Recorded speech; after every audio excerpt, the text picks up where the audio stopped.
Welcome to Saritha natural vibe. చింత చిగురు ఎంతో రుచికరమైన చింత చిగురు మరియు ఎన్నో ఆరోగ్య ప్రయోజనాలు ఉన్నాయని ఆయుర్వేద డాక్టర్లు కూడా చెప్తున్నారు.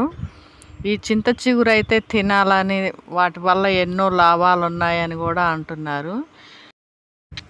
చింత చిగురు ఉపయోగించి ఎన్నో రకాల రెసిపీస్ అయితే చేస్తారు. చింత చిగురు పప్పు, చింత చిగురు పచ్చడి, వెండి రొయ్యల్లో కానీ, ఇంకా నాన్ వెజ్లో కానీ ఇంకా చాలా రెసిపీస్ అయితే చేస్తారు.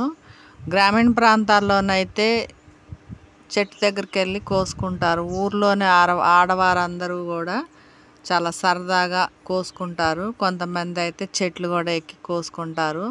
చింత చిగురు అంటే మరి అంత ఇదన్నమాట. ఎందుకంటే ఇది అన్ని సీజన్లోనైతే దొరకదు. స్పెషల్గా సమ్మర్ స్పెషల్ అన్నమాట. చింత చిగురు అనేది సమ్మర్ స్పెషల్. అందుకని పర్టికులర్గా కోసుకోవడానికి అయితే వెనకాడరు. మరి దీన్ని తినడం వల్ల మనకి శరీరానికి ఏ విధంగా ఉపయోగపడుతుందో ఒకసారి తెలుసుకుందాం రండి. లివర్కి వచ్చే ఇన్ఫెక్షన్స్ కానీ, ఇంకా మనకి కళ్ళ కలక అంటారు కదా, జాండీస్, పచ్చకామెర్లు. ఈ పచ్చకామెర్లు అయితే ఈ చింత చిగురు తినడం వల్ల చాలా తొందరగా తగ్గే అవకాశం అయితే ఉంటుంది అంటున్నారు డాక్టర్లు, ఆయుర్వేద నిపుణులు.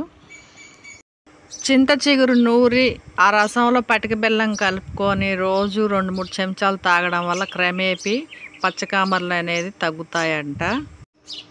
చింత చిగురు అనేది తినడం వలన మనకి కడుపులో నులి పురుగులు ఉంటే గనక అవి తొందరగా నిర్మూలించబడతాయి.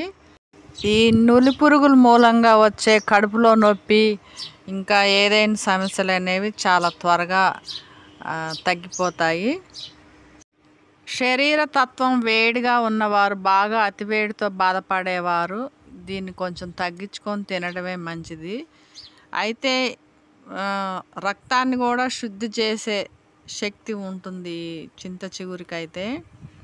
థైరాయిడ్ సమస్యతో బాధపడేవారు, థైరాయిడ్ నుండి వచ్చే కాంప్లికేట్స్, ఇంకా రకరకాల సిమ్టమ్స్, సైడ్ ఎఫెక్ట్స్ ఉంటాయి కదా, థైరాయిడ్ సమస్యకైతే చాలా అద్భుతంగా పనిచేస్తుంది ఈ చింత చిగురు అనేది. మరి పల్లెటూళ్ళల్లో ఇలా చెట్ల దగ్గరికి వెళ్ళి ఓపికతోని కోసుకున్నా కూడా, సిటీస్లో కనుక ఉండే వాళ్ళైతే ఈ చింత చిగురిని కుప్పలుగా ఇలా రాసులుగా పోసి అమ్ముతుంటారు. ఒక్కో రాశి 30 రూపాయల నుంచి 50 రూపాయల దాకా ఉంటుంది. టోటల్గా కేజీ 600-700 వరకు అయితే ఉంటుంది. నాన్ వెజ్కి ఏమాత్రం తీసిపోని రేటు చింత చిగుర మజాక. మరి తెలుసుకున్నారు కదా ఎన్ని రకాల ఆరోగ్య ప్రయోజనాలు ఉన్నాయో. మరి